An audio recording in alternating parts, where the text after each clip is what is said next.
நான் இப்போ சொன்னல பட்டியலின மக்கள்ல எவ்வளோ பேருக்கு வந்து இடம் கிடைக்கல, எஸ்சியில் ரிசர்வேஷன்ல. பழங்குடி இனத்தை சார்ந்தவர்களுக்கு எத்தனையோ பேருக்கு வந்து அதில் கிடைக்கல. அதில் என்ன பண்ணணும்னா, இப்போ 1% பழங்குடி இனத்திற்கு இடஒதுக்கீடு இருக்கு. அந்த 1% 2 1/2%, இன்னும் 1/2%.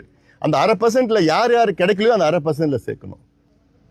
ஏன்னா பலவீனமான அந்த சமுதாயங்கள் இருக்கு பட்டியலின மக்கள், அவங்களுக்கு 1/2% தனியாக கொடுத்து விடும். அதே போன்று 18% பட்டியலின மக்களுக்கு அதுல வந்து 5 பிரிங்க. இப்ப 2 தான் இருக்கு, 5 பிரிங்க. யார் யார் கிடைக்கலையோ அவங்கள தனித்தனி பிரிவை கொடுங்க. எம்பிசின்னு இருக்கு, அதுல 115 சமுதாயம் இருக்கு. அதுல வந்து கிட்டத்தட்ட வந்து 3 பிரிங்க, இல்ல 4 கூட பிரிங்க.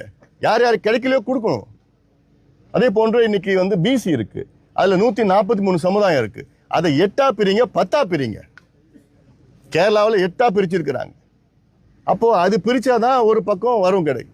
ரெண்டாவது, இந்த கணக்கெடுப்பு நடத்தினாதான் சலுகைகள் கொடுக்கலாம், நலத்திட்டங்கள் கொடுக்கலாம், கடன் கொடுக்கலாம், உதவி கொடுக்கலாம், படிக்க வைக்கலாம். இப்போ சலவை தொழிலாளர்கள் இருக்காங்க தமிழ்நாட்டில், எத்தனை பேர் இருக்காங்க தெரியுமா? முதல்ல என்ன நிலையில இருக்காங்க தெரியுமா? இல்லை. அதில் எத்தனை பேர் படிச்சிருக்காங்க, எத்தனை பேர் அரசு வேலை இருக்கு, எத்தனை பேர் வீடு வச்சிருக்காங்க, குடிசையில் இருக்கிறாங்களா, எப்படி இருக்குன்னு தெரியாது. தெரிஞ்சுக்கிறதுக்கு முதலமைச்சருக்கு மனசு கூட இல்லை. ஒரு நல்ல நிர்வாகினா இதெல்லாம் தெரியணும். தெரிஞ்சு அவங்களுக்குன்னு ஃபோக்கஸ் பண்ணி, இவ்வளோ பேர் இருக்காங்களாப்பா, அவங்களுக்கு எத்தனை பேர் படிக்கல, அவங்களுக்கு நிதி உதவி, கடன், கல்வி கடன், தொழில் செய்யறதுக்கு உதவி செய்யுங்க, வீடு கட்டத்துக்கு உதவி செய்யுங்க. இதுதான் உண்மையான வளர்ச்சி. நடத்தல இதுக்கு முன்பு எத்தனையோ கருத்தரங்கங்கள், போராட்டங்கள், ஆர்ப்பாட்டங்கள் எல்லாம் செஞ்சோம். இதுக்காக தான் செஞ்சுட்டு இருக்கோம். இப்போ இந்த மாநாடும் நடத்தியிருக்கிறோம்.